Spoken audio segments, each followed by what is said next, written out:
Well, this morning I wanted to talk a little bit about our theme for Faith Camp. We haven't talked about it too much yet, but our theme is to claim our inheritance. And one of the things that came to mind, we were talking out here the other day, I was talking with someone, and she said, how do we know when we're ready to be missionaries or ready to work for God?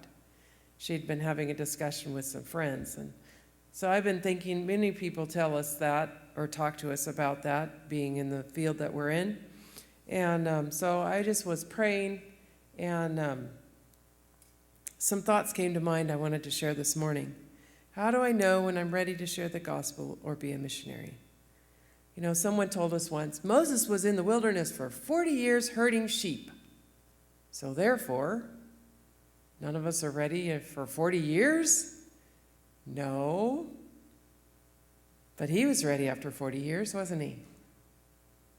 One time when John was in India, somebody told me that he shouldn't be in India because we weren't ready. He wasn't ready to be a missionary because our family was, as they put it, in trouble. But it was a tool that God was using in his life to draw him closer to God. So God uses missions as a tool. We've seen it to be a tool for conversion. We've seen it to be a tool for deeper conversion, deeper surrender. So how do we know when we're ready? Because I think it has to be a personal choice. It has to be a personal application of being ready, so to speak. Even Jesus, in John chapter 6 and verse 70, I have the glasses this morning, I can read with my tired eyes. He said, Jesus answered them, have not I chosen you 12, and one of you is a devil? And so Jesus even chose 12, but one of them wasn't ready, right? And then in Luke chapter 22, he was talking, I believe, to Peter. Luke 22.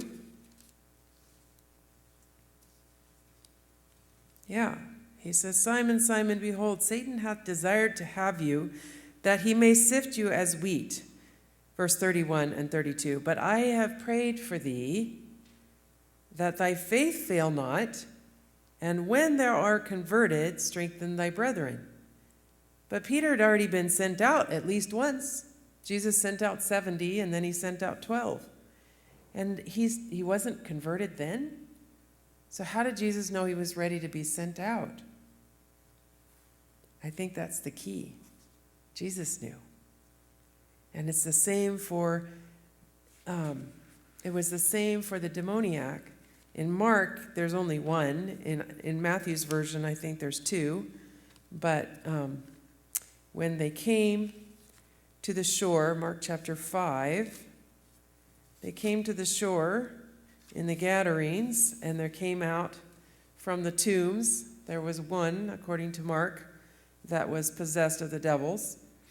And in Mark 18, Jesus was leaving, and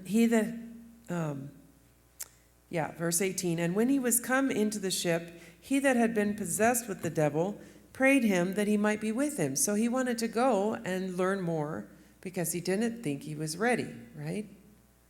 And Jesus said, he suffered him not, but saith unto him, go home to thy friends, and tell them how great things the Lord hath done for thee, and hath had compassion on thee. Did he have a long-term testimony? No, but it was a major testimony. And Jesus knew he was ready to be a witness. So how do we know? We have to ask God. The quote that I read yesterday says we should earnestly inquire, Lord, what wilt thou have me to do? That is from Acts chapter 9, verse 6. Lord, what would you have me to do? Earnestly inquire. Does that mean we ask once and then we're done asking? No, earnestly means we keep asking.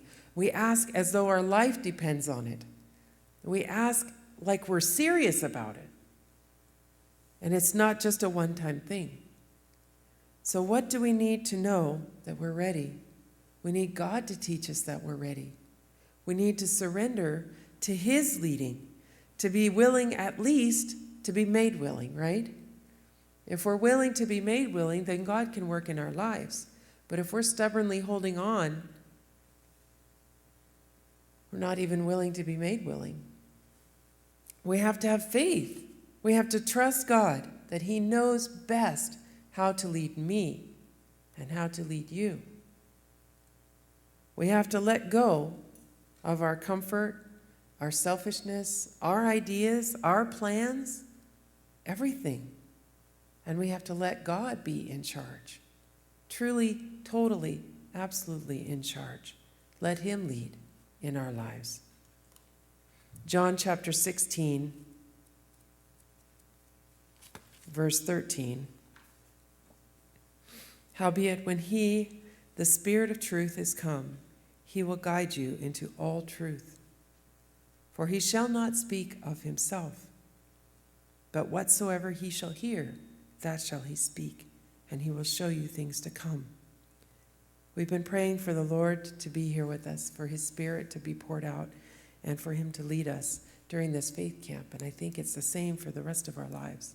We need to ask the Lord what he wants us to do. We need to let him lead, and then he will know when we're ready. And he will know how far we're ready to go.